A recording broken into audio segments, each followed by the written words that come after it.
Jabalpur Gita colony में दिन दहाड़े लूट और हत्या, लुटेरे फरार। क्या रात को तो अखबार रहने दीजिए, सुबह कभी कभी अखबार पढ़ लिया करो। हमारे कॉलोनी में जब पिछले बार लूट हुई थी ना, वो लुटेरे फरार है, पकड़े नहीं गए अब तक। तो पकड़े जाएंगे, आप खाना खा लीजिए। चलो। बोला रोटी लेके आना।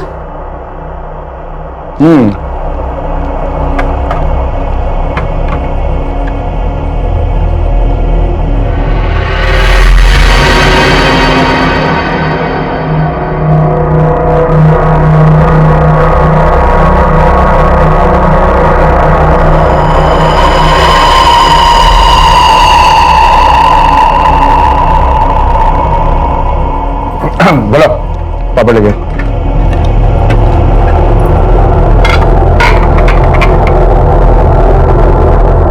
टीना, चलो बेटा सोने, कल स्कूल है ना। Good night Tuntuni. मासी, मेरा नाम टुनटुनी नहीं टीना है। अच्छा, गुड नाइट दीदी। गुड नाइट जीजू। Good night, good night, good night. और आप भी चलिए। सुबह तुम एक काम करो, टीना को लेके जाओ, मैं अभी आता हूँ, ठीक है? आप इतने बड़े डॉक्टर के लत नहीं छोड़ते। अच्छा, मैं आता हूँ। चलो। गुड नाइट बेटा।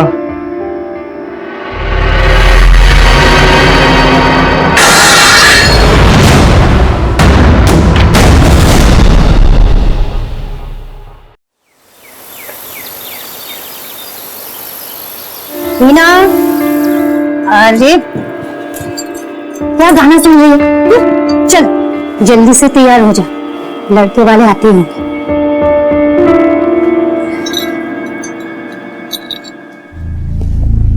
अभी तो तू अपने दीदी के पास रहना है और अभी शादी करके चली जाएगी। ठीक है, तू जल्दी से तैयार हो जा, जल्दी से आ जाना, ठीक है?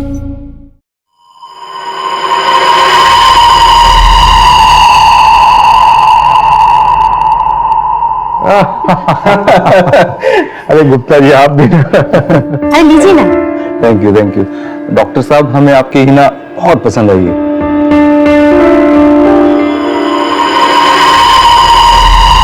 अच्छा जी, अब इजाजत दीजिए, ठीक है? चलिए, नमस्ते।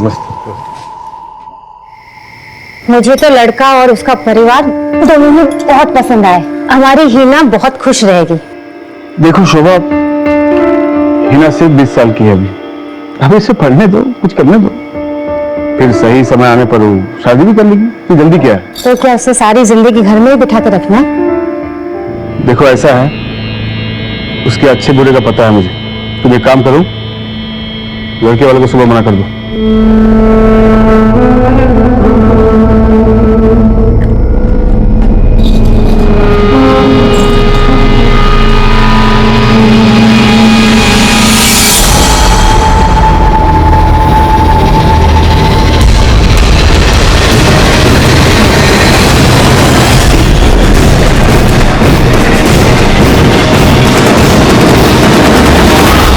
हाँ प्रमोद, एक काम करो, तुम पेशेंट को आईसीयू शिफ्ट करो, मैं पहुंच रहा हूँ। नहीं, नथिंग टू वरी, मैं पहुंच रहा हूँ, ठीक है? शोभा, इधर आओ। अरे आओ बाबा, आओ। ओहो बाप रे, इतना गुस्सा? हाँ, अरे आज भी तुम्हारा मूड खराब लगता है। एक काम करो, हंस दो। अरे हंस भी दो, हंस दो, हंस दो। क्या कर रहे हैं आप? देखो ना कितनी खूबसूरत लग रही हो हंसते हंसते रहना चाहिए। I am sorry. चलिए, मैं नाश्ता लगवाती हूँ, अब जल्दी रेडी होके आ जाओ। ठीक, ऐसे हंसते रहना। So everyone is ready for breakfast. Morning. हाँ थैंक यू बाबा, आपने बहुत अच्छा काम किया मैंगो लाकर। बेटा, मैं तो हमेशा अच्छा काम करता हूँ, अब देखता हूँ कि तुम लोग कितना अच्छा काम करती हो। बेटा, मैंने जो तुम्हें बताया था वो किया तुमने? क्या? अरे बिजली डिपार्टमेंट में कंप्लेंट की? हाँ हाँ, मैंने वहाँ फोन कर दिया, वो आजकल में आ जाएंगे। अकेले तुम्हारा काम? आपको सबसे ज्यादा प्यार करना। शैतान कहेगी, अच्छे मार्क्स भी लाना, समझी? हाँ भाई भोला, तेरा काम? मेरा काम? हाँ, मेरा काम तो आपको अच्छा नाश्ता देना है, आपका ख्याल रखना है। और क्या? और टीना को उसके कराटे क्लास में ड्रॉप कर देना और आते हुए ना सब्जी लेके आना। जी। भीना भैया, आपको पता है मैं कराटे क्लास में बड़ी चैंपियन हूँ। अच्छा, और मुझे ना बहुत प्यार करता है, मुझे बहुत मजा आता है। तो आज कैसे जाएंगे? आज हाँ? पता नहीं वो। अरे राबिया, बात भूल गया।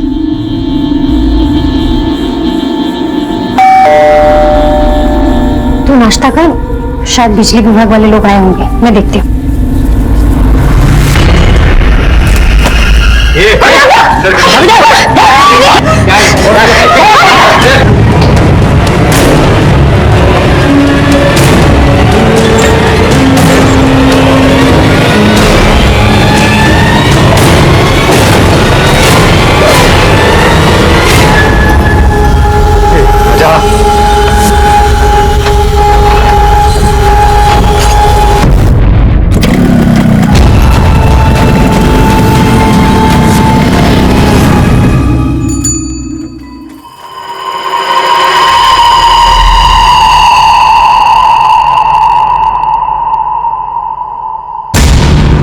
दरवाजा बाहर से किसने बंद कर दिया? दीदी, साहब, साहब, दीदी,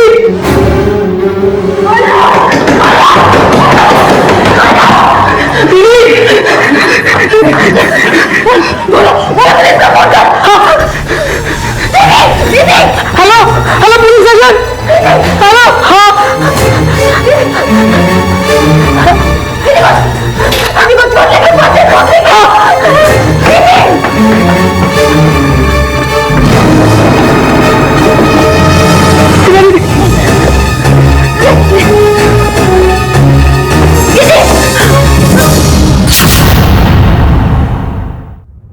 एक घर जहां हर तरफ हंसी और मुस्कान खिल रही थी, वहीं कई राज भी पल रहे थे।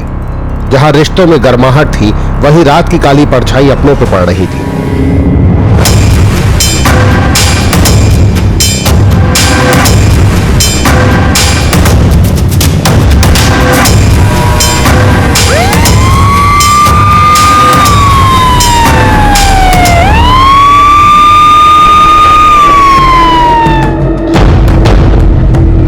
सर, ये डॉक्टर अमित कुलश्रेष्ठ जबलपुर के बहुत बड़े डॉक्टर थे।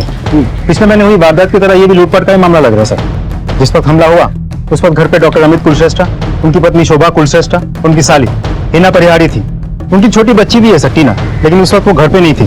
घर का नौकर है भोला, उस वक्त वो भी नहीं था। घटना घटने के बाद भोला घर के अंदर आया, ये सब कुछ देखा और उसने ही हमें कॉल किया था। सर घर वालों का कहना है कि दो लोग जबरदस्ती आए, घर में घुसे और डॉक्टर अमित पर हमला किया। 2.5 लाख रुपए कैश लिए, गहने लिए और फरार हो गए।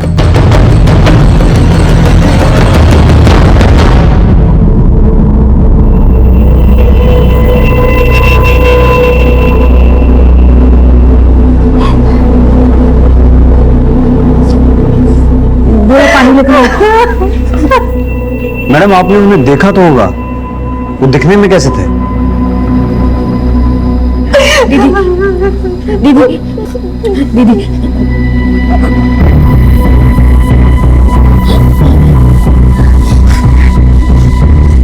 पता नहीं उन लोगों ने हेलमेट पहना हुआ, काला चश्मा था आंखों में, बाकी चेहरा गमछे से ढका हुआ था। मेरे सामने आपने बिना देखे ऐसे कैसे दरवाजा खोल दिया? सर, हमारे घर में कुछ दिनों से मीटर में कुछ प्रॉब्लम आ रही थी, तो हमने बिजली विभाग में फोन करके कुछ लोगों को बुलाया था। मुझे लगा वही लोग हैं, इसलिए मैंने पीप होल से देखे हुए नहीं दरवाजा खोल दिया। और जैसे मैंने दरवाजा खोला उसने मुझे धक्का दिया।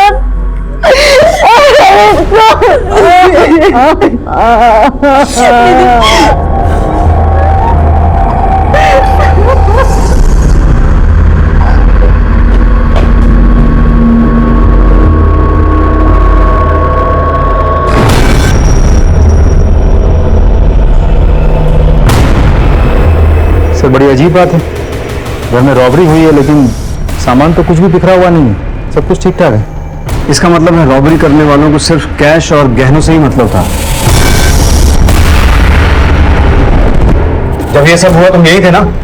नहीं साहब, हम तो टीना देवी को उसके बच्चे कराटे क्लास छोड़ने गए थे और जब हम वापस आए तब देखा दरवाजा बाहर से बंद था। हमने दरवाजा खोला, अंदर देखा पूरा खून खून था और हमारे डॉक्टर साहब खून में लथपथ पड़े थे और वो लोग जाते जाते हमारी मैडम और हिना दीदी को बाथरूम में बंद करके चले गए।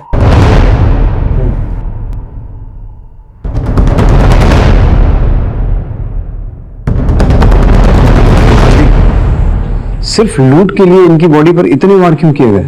सर वार भी तो नौसिखिए तरीके से किया गया है। उनकी साली का कहना है कि चाकू को ऐसे ऊपर से पकड़ के 13 से 14 वार किए गए थे। लेकिन मारने के लिए तो 3-4 वार काफी होता है। Right sir. मुझे ये मामला दुश्मनी या नफरत का लगता है, या फिर जिस किसी ने इस लूट को अंजाम दिया है उसकी ये पहली लूट थी। एनीवेज, पोस्टमार्टम रिपोर्ट से काफी कुछ क्लियर हो जाएगा। हाँ?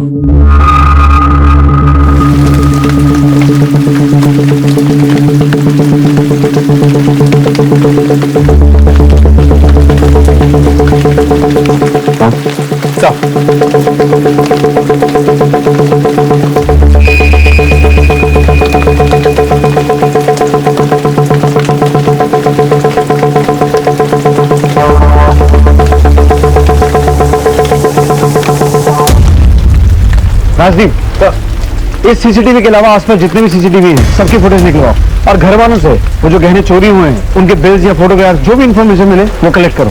और सर पिछले महीने भी इस इलाके में जो लूटपाट की घटना घटी थी उसके लुटेरे अभी तक पकड़े नहीं गए।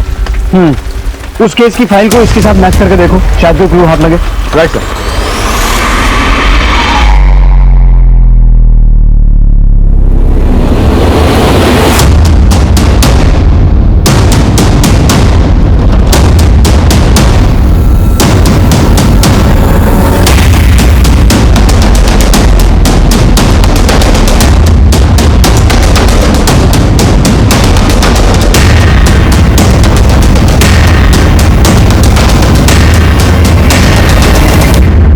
राजदीप सर, इस बाइक के नंबर से पता लगाओ ये बाइक किसके नाम पर रजिस्टर्ड है। और इस दूसरे क्लिप में जो पान वाला नजर आ रहा है उससे कुछ इंफॉर्मेशन निकालो। Okay sir. सर, ये उन चोरी हुए गहनों के फोटोज। इन्हें सभी ज्वेलर्स के पास सर्कुलेट करवाओ और उन्हें कहो कि अगर कोई इन्हें बेचने की कोशिश करे तो तुरंत हमें इन्फॉर्म करें। सर,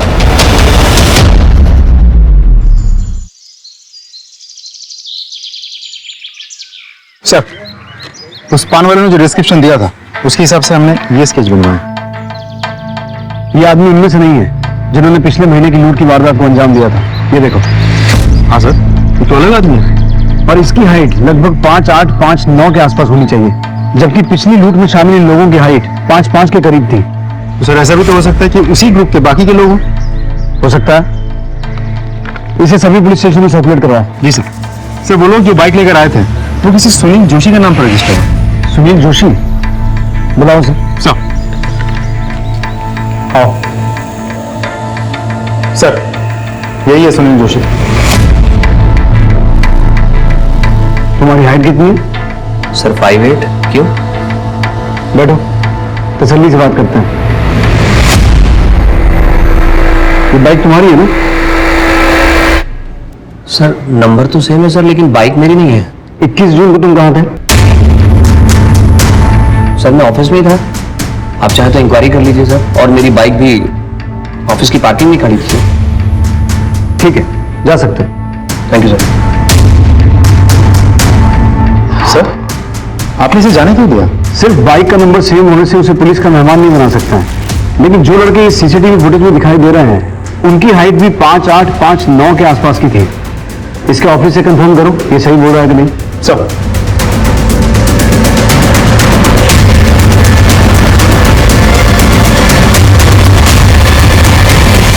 सर मैंने चेक किया, सुनील सही कह रहा है। वो ऑफिस में ही था और उसकी बाइक भी पार्किंग एरिया में ही थी।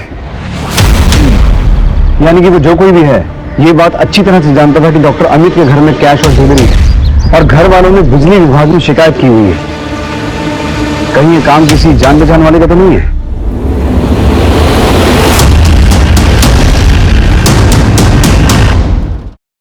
देखिए, हम आपकी हालत समझ सकते हैं, लेकिन आपका बयान हमें मुजरिमों तक पहुंचा सकता है।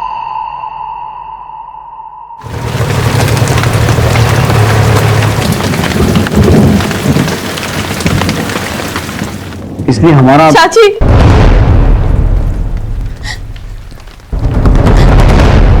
चाची, ये कौन है? ये मेरी भतीजी प्रिया है सर, अहमदाबाद में रहती। क्या ये हम बैठ सकते हैं? जरूर। शोभा जी, मुझे आपसे सिर्फ एक बात जाननी है कि डॉक्टर अमित की किसी के साथ कोई दुश्मनी थी या कोई ऐसा जो डॉक्टर अमित से नफरत करता हो? मुझे मालूम नहीं सर। किसी भी तरह की दुश्मनी नहीं, कोई झगड़ा अनबन? नहीं सर, डॉक्टर साहब बहुत ही अच्छे इंसान थे, उनकी किसी से कोई दुश्मनी नहीं थी सर। और वो ऐसे इंसान थे जो हमेशा दूसरों की मदद के लिए खड़े रहते थे सर। जैसा कि आपने कहा कि वो लोग आपके घर से 2.5 लाख नकदी लेकर गए, आप लोग हमेशा ही इतने पैसे घर पे रखते थे? नहीं सर, डॉक्टर साहब इतना सारा कैश कभी नहीं रखते थे। वो तो लोन का पैसा था जो उनको किसी को देना था। किसको देना था? डॉक्टर साहब की पहली पत्नी बिंदु को। उनको देने के लिए उन्होंने पर्सनल लोन लिया था सर। पहली पत्नी? जी सर। डॉक्टर साहब और मेरी जब शादी हुई थी तो वो तलाकशुदा थी, लेकिन डॉक्टर साहब और बिंदु की बिल्कुल बनती नहीं थी सर। लेकिन ये 7 साल पहले की बात है सर।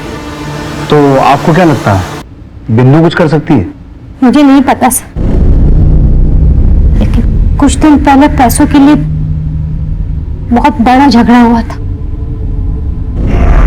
कैसे समझाऊं इंजेक्शन? और जोर जोर से हंस लो। बहुत हंसी आ रही है ना मेरी जिंदगी बर्बाद करके।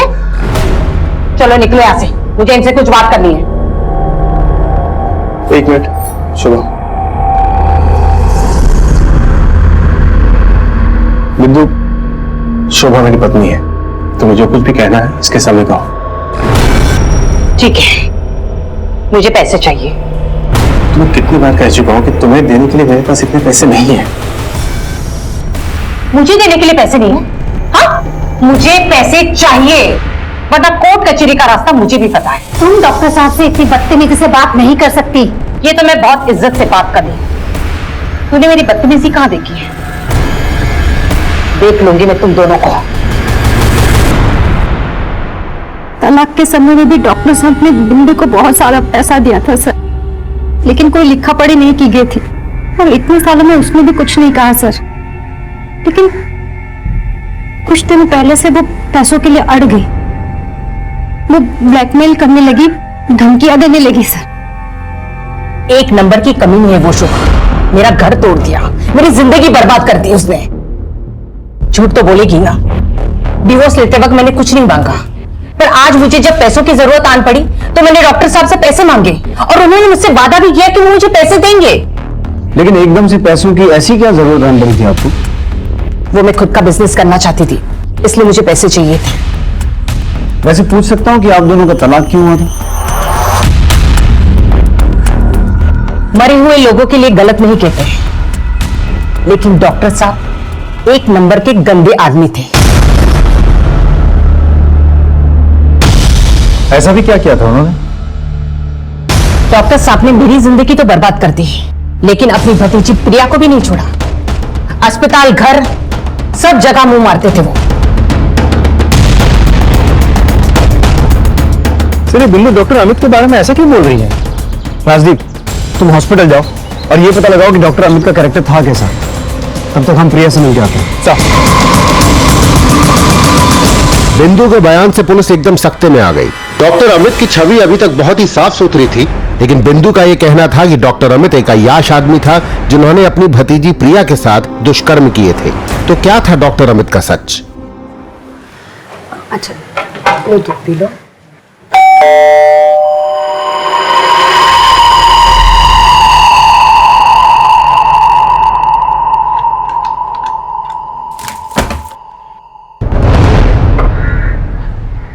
दीदी,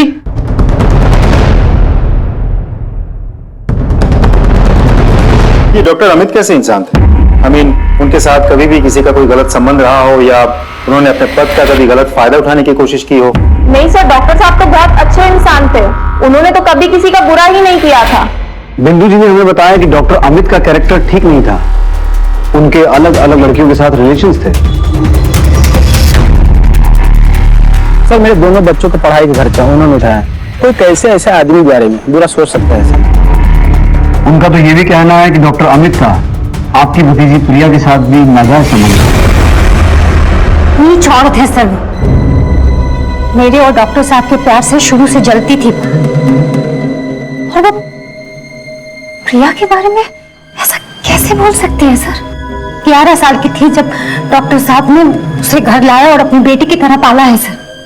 जब प्रिया के माँ बाप की मौत हो गई तो डॉक्टर साहब ने प्रिया को सहारा दिया, लेकिन कुछ लोगों को हर रिश्ते में गंदगी ही नजर आती है। और हॉस्पिटल में डॉक्टर साहब का कहीं किसी के साथ कुछ नहीं चल रहा है सर। आप इतने दावे के साथ कैसे कह सकती हैं? आपको क्या पता कि डॉक्टर अमित हॉस्पिटल में कैसे थे? क्योंकि मैंने 5 साल डॉक्टर साहब के हॉस्पिटल में काम किया है एज ए हेड नर्स। मुझे आपकी भतीजी प्रिया से मिलना है। छी, कितनी कमीनी औरत है वो। मेरे और मेरे चाचा जी के लिए ऐसे कैसे कह सकती है वो? एक अनाथ को एक बाप की तरह प्यार किया था उन्होंने, और कोई कुछ भी कहे आपको शर्म नहीं आई मुझसे इस तरीके के सवाल करते हुए? क्या पुलिस वाले किसी से कुछ भी सवाल करेंगे? देखिए मुझे कुछ नहीं सुनना, निकल जाइए आप लोग यहाँ से।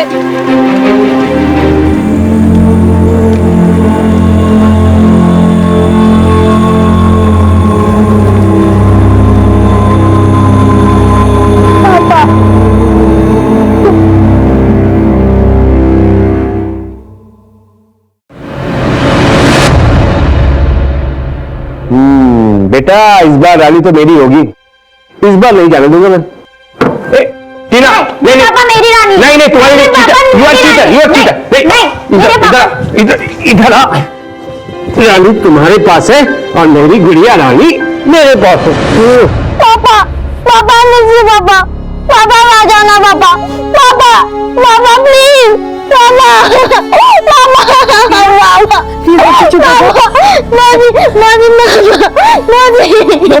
चुप हो जा प्लीज, प्लीज सब ठीक हो जाएगा। चुप हो जा प्लीज, पीलो।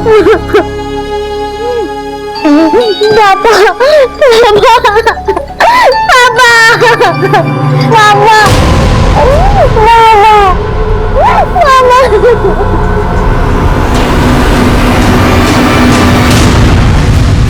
राजदीप सर, पिछले महीने जो लूट हुई थी उसकी कोई इन्फॉर्मेशन हाथ लगी है? सर हम पूरी कोशिश कर रहे हैं।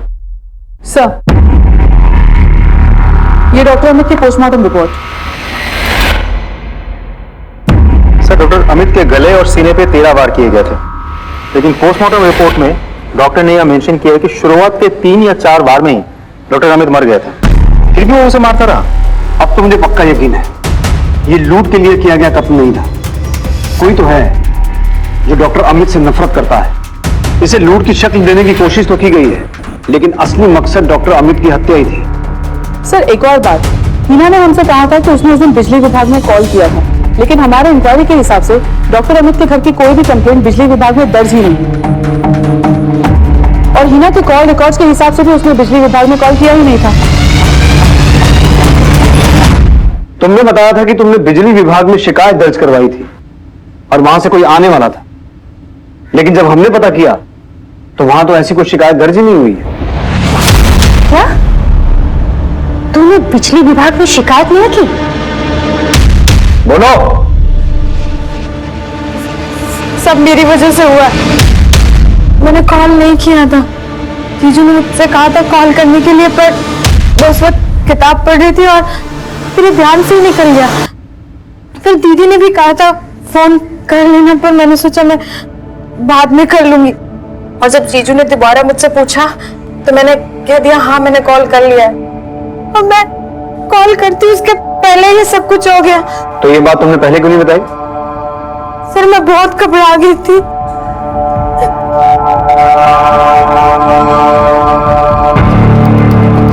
सर आपको हीना के बात पर यकीन है? जेन्युइन मिस्टेक थी। कई बार लोग बाग काम को टाल देते हैं। लेकिन जिस किसी ने किया है वो ये बात अच्छे तरीके से जानता था कि डॉक्टर अमित ने बिजली डिपार्टमेंट के लोगों को घर बुलाया है, और वो ये भी जानता था कि डॉक्टर अमित को लोन के पैसे मिलने वाले थे। वो या तो कोई करीबी है या किसी करीबी के संपर्क में है, क्योंकि वो इस घर की पूरी ज्योग्राफी जानता था। हाँ राजदीप सर, हमें जो सुनील जोशी मिला था, इसके बाइक के नंबर उन लोगों ने यूज किया था। एक्चुअली वो सुनील जोशी डॉक्टर अमित की पहली बीवी बिंदु के टच में है।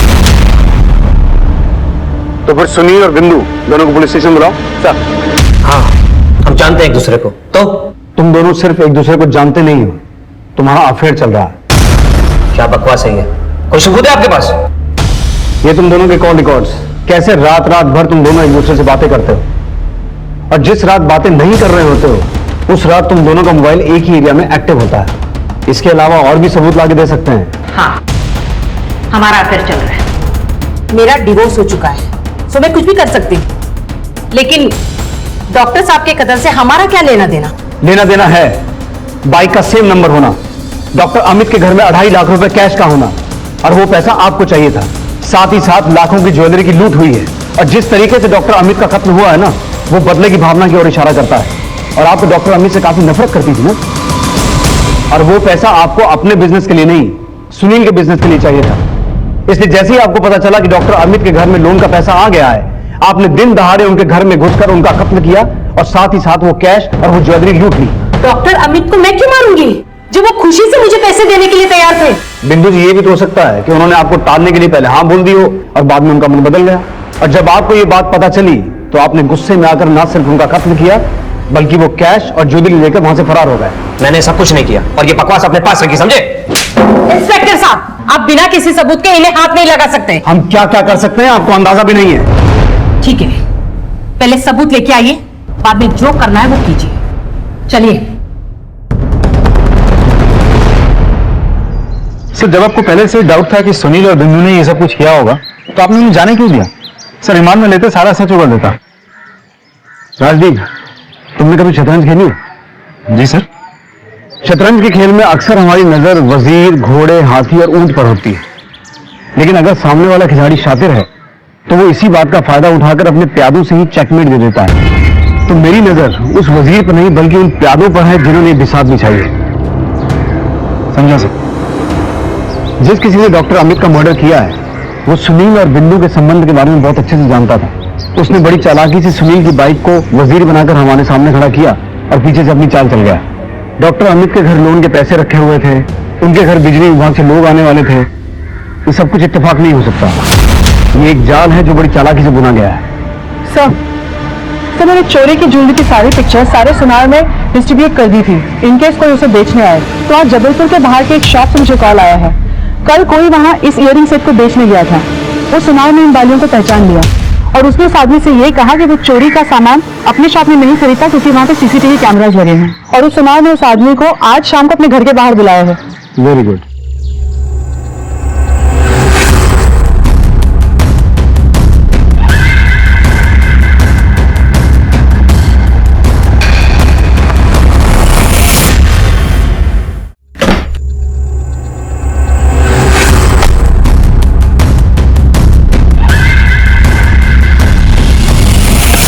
पैसे तो मिल जाएंगे, पहले बाकी ये गहने कहाँ?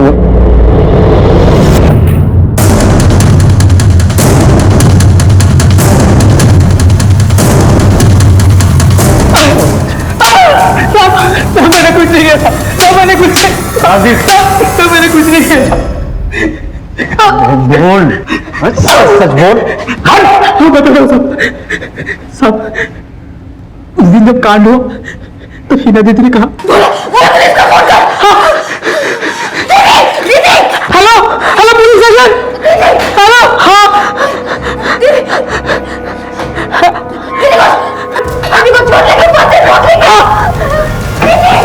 और फिर ऊपर दवाई का डिब्बा लाने चले गए। आज हम आ रहे थे तब हमें वो झुमके दिखाई दिए।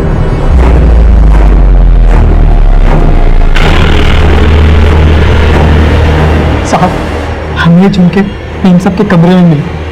हमने 3-4 दिन इंतजार, जब लगा पुलिस को पता नहीं चलेगा तो ये शहर के बाहर लेके आए बेचने के लिए।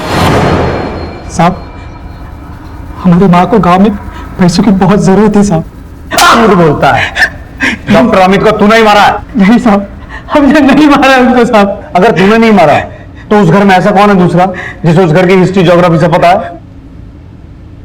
साहब वो हिना दीदी का एक दोस्त है, बॉयफ्रेंड साहब, वो घर में छुप के आता था साहब, उसी ने मारा होगा।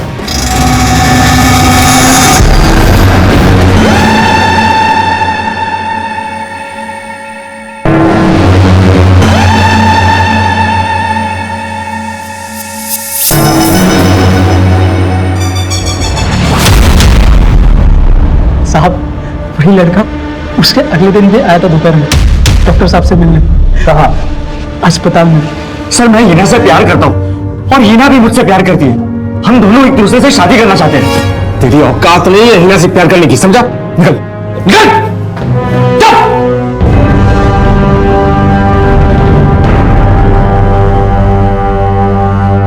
उसके अगले दिन तो पूरा कांड हो गया।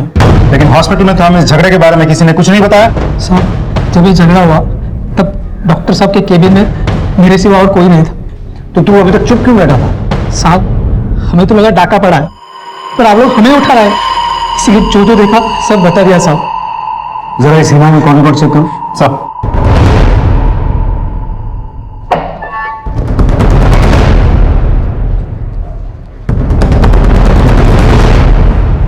सर, हो सकता है भोला सही कह रहा हूं, क्योंकि हिना अक्सर ध्रुव नाम के एक लड़के के साथ फोन पे बात किया करती थी और उस दिन भी हिना ने ध्रुव के मोबाइल पे फोन किया था, बिजली विभाग में नहीं। और जिस दिन डॉक्टर अमित के घर पे हमला हुआ उस दिन इस ध्रुव के मोबाइल के लोकेशन डॉक्टर अमित के घर का ही है। सर आप बताएंगे हिना को यहाँ क्यों बुलाया है? हम कुछ नहीं बताएंगे, अब जो भी बताएगी वो हिना बताएगी। बोलो हिना। 21 जून को तुमने बिजली विभाग में फोन नहीं किया था, बल्कि तुमने किसी और को फोन करके अपने घर बुलाया था। किसे फोन किया था?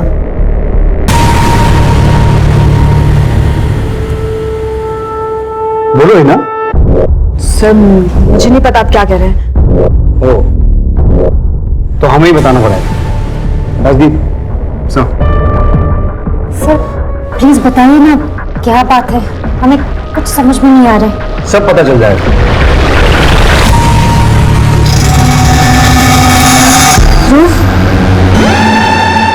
ये कौन है सर?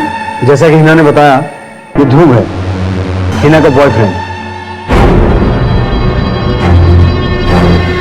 21 जून को हिना ने ध्रुव को फोन करके अपने घर बुलाया था। यार तेरा जीजू तो मेरी मानने वाला है नहीं, ऊपर से मुझे बेइज्जत करके भी निकाल दिया। मैंने तो तुम्हें कहा था ना, जीजू से बात करके कुछ नहीं होगा। अच्छा ऐसा करो, दीदी घर पर ही है, तुम उनसे आके बात कर लो, वो मान जाएंगे। पता नहीं तेरे चक्कर में और कितने पापड़ बेलने पड़ेंगे। थी वो मैंने ध्रुव को घर पे बुलाने के लिए कॉल किया था, आपसे मिलवाने के लिए, तो मुझे पता नहीं था कि उस दिन सेकंड सैटरडे जीजू हॉस्पिटल लेट जाएंगे और ये सब हो गया।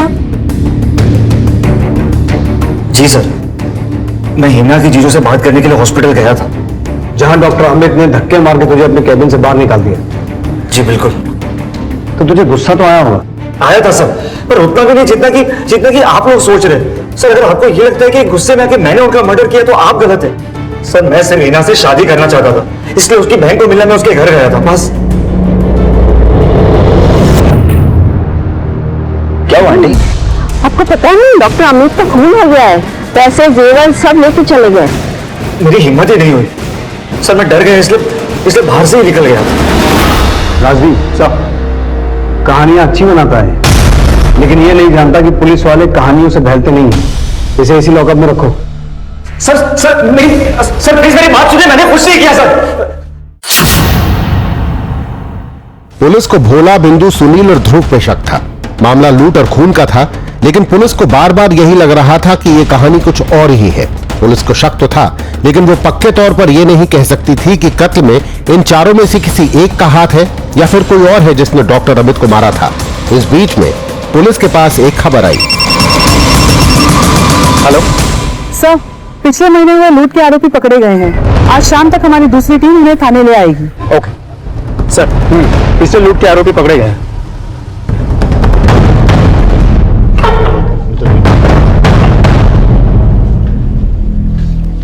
21 जून की दोपहर गीता कॉलोनी जबलपुर में एक डाका डाला गया था, ठीक उसी तरीके से जैसा तुमने 1 महीने पहले डाला था। इन लोगों ने भी हेलमेट पहने हुए थे, सनग्लासेस चढ़ाए हुए थे और चेहरे पे गमछा बांधा हुआ था। जी नहीं साहब, उस लूट में लोगों ने हमें मार मार के हमारा हेलमेट तोड़ दिया और हमारा चेहरा देख लिया। स्केच देखो, तुम्हारे ग्रुप का आदमी है ये? जी नहीं साहब, ये मेरे गिरोह का नहीं है। हम कैसे मान लें कि तू सच बोल रहा है? हो सकता है तो अपने साथी को बचाने की कोशिश कर रहा। जी नहीं साहब, हम उस लूट के बाद जबलपुर से बाहर चले गए थे और रायपुर में हम अंडरग्राउंड हो गए।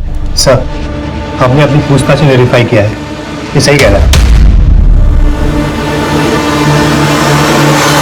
Suspect number 1 Sunil Joshi. Doctor Amit के घर जो लूट हुई थी और उस लूट में जो बाइक इस्तेमाल हुई थी, उस बाइक का नंबर इसकी बाइक से मैच करता है। सस्पेक्ट नंबर 2 बिंदु, इसे डॉक्टर अमित से लोन के पैसे चाहिए थे। सस्पेक्ट नंबर 3 भोला, ये सोने के झुमके बेचता हुआ पकड़ा गया। राजदीप, एक ही तरह की 2 वारदातें हुई हैं और दोनों का मोडस ऑपरेंडी ऑलमोस्ट सेम है।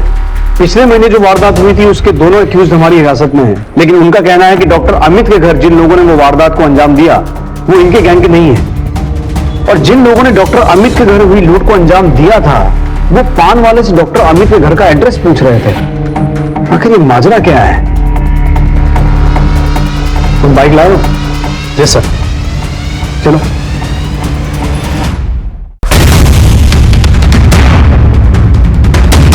डॉक्टर अमित कुलश्रेष्ठ का घर कौन सा है? अच्छा, कुछ सुनाई नहीं दे रहे सर।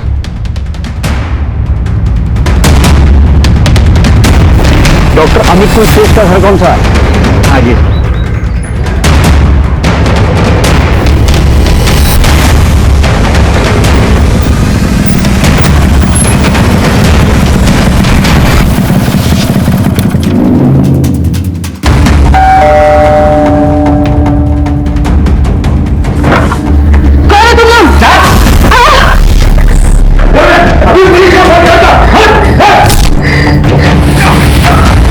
तिजोरी की चाबी दो। स्टॉप। राजदीप, तुम्हें कैसे पता कि तिजोरी ऊपर है? सर, कितनी बार तो आ चुके हैं हम। स्टॉप, जाओ। तुम दोनों इधर आओ, इधर आओ।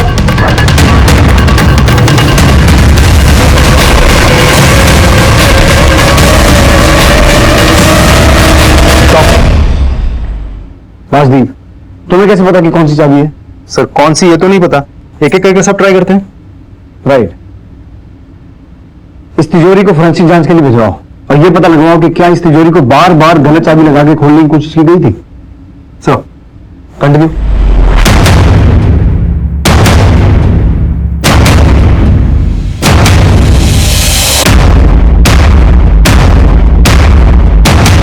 अभी तक सारी चाबी तो लगानी हुई है ना?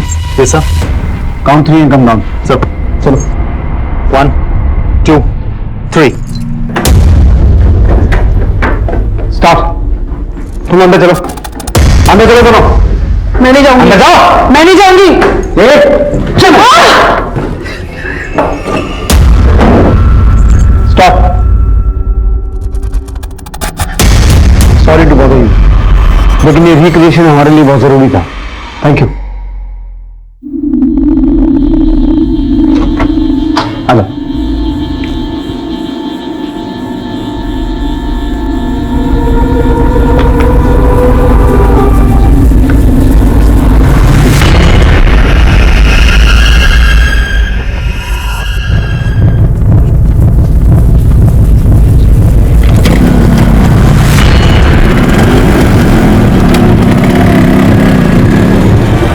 वेट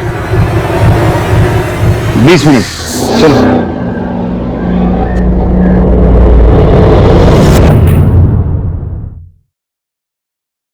सर, तिजोरी की फॉरेंसिक रिपोर्ट आ गई है। आपका शक सही था, तिजोरी में चाबी जबरदस्ती घुसाई नहीं गई थी। मतलब उन लुटेरों को पता था कि सही चाबी कौन सी है। हमारी एक्सरसाइज के हिसाब से हमें उस वारदात को अंजाम देने में 20 मिनट लगे थे, जबकि सीसीटीवी फुटेज के हिसाब से लुटेरे 13 मिनट में अपना काम करके वहां से निकल गए थे। राजदीप, हमने इन सब से बात की। बिंदु और सुनील का कहना है कि उन्हें घर के अंदर का कुछ नहीं पता था। वही ध्रुव का भी कहना है कि उसे घर के अंदर की पूरी जानकारी नहीं थी। हालांकि मुझे इसकी बात पर पूरा यकीन नहीं है। अब बचे ये चारों जो घर से अच्छी तरह से वाकिफ थे। ये कांड इनमें से किसने किया है या करवाया है? Good news sir. सर ये रहे शोभा और प्रिया के कॉल रिकॉर्ड्स। शोभा लगातार प्रिया के टच में थी, लेकिन मर्डर के 2 दिन पहले से प्रिया का फोन बंद था। लेकिन इस नंबर से शोभा को लगातार कॉल आ रहे थे। ये नंबर यहीं जबलपुर में बेड़ाघाट के पास एक होटल का है। और सर 3 दिन बाद प्रिया का फोन यहाँ जबलपुर में ऑन हुआ। Very interesting. चलो होटल।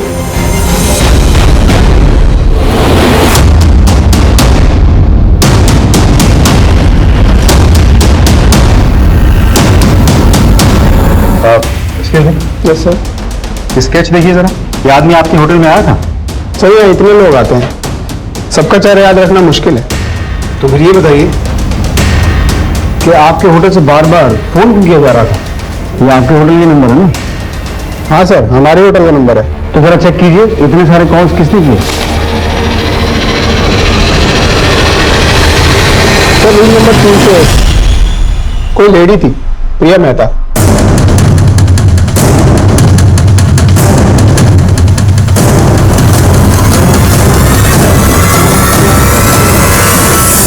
अब शुरू करो, मुझे ये कहानी शुरू से सुननी है। सर, अमित एक नंबर का अय्याश आदमी था। शादी से पहले जब अस्पताल में एक 16-17 साल की लड़की 3 बार अबॉर्शन के लिए आई थी, लेकिन शादी के बाद मुझे पता चला कि वो लड़की कोई और नहीं, उस नीच आदमी की सगी भतीजी थी, प्रिया। जब मैं 11 साल की थी तो मेरे माँ बाप गुजर गए थे और चाचा जी मुझे अपने साथ लेकर आ गए। पहले हम कहीं और रहते थे, बिंदु चाची जी के साथ, और वहां पे चाचा जी ने मेरे साथ रेप किया। शादी के बाद मुझे उसकी हैवानियत के बारे में पता चला। वो प्रिया के साथ लगातार बलात्कार करता है। तो आप लोगों ने डॉक्टर अमित की शिकायत पुलिस से क्यों नहीं की? वो बहुत बड़ा आदमी था सर, पुलिस को बताती तो क्या होता। प्रिया की बदनामी, उससे शादी कौन करता? इसीलिए मैंने जल्दी से प्रिया की शादी करवा दी। लेकिन उसके बाद मेरी मम्मी पापा ने कहा कि हीना को मैं अपने साथ रखूं, उसको पढ़ाऊं। मैं हीना को उस दरिंदे से बचाना चाहती थी, इसीलिए मैंने उसे हॉस्टल में डाल दिया। लेकिन इस कमीने ने मेरे माँ बाप से बात करके हीना को घर ले आए। मुझे पता चल गया था कि उसकी गंदी नजर हीना पर भी है। और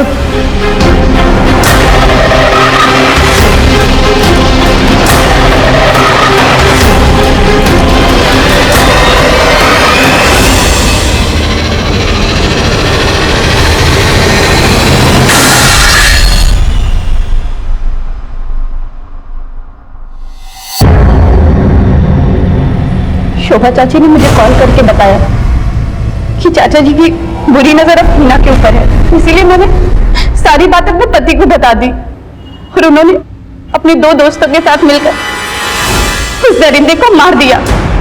मुझे कोई दुख नहीं है उसको मारने का। लेकिन आपने उन्हें मारकर ना सिर्फ अपनी प्रिया की बल्कि अपनी बेटी की भी जिंदगी बर्बाद कर दी। शोभा और प्रिया के बयान पे पुलिस ने उन दोनों अपराधियों दिलीप शर्मा और मनोज कुमार, जिन्होंने डॉक्टर अमित का खून किया था, को अपनी हिरासत में ले लिया और अब शोभा और प्रिया भी सलाखों के पीछे थे। इस तरह के और भी एपिसोड देखने के लिए हमारे चैनल को सब्सक्राइब करें और बेल आइकन दबाना ना भूलें।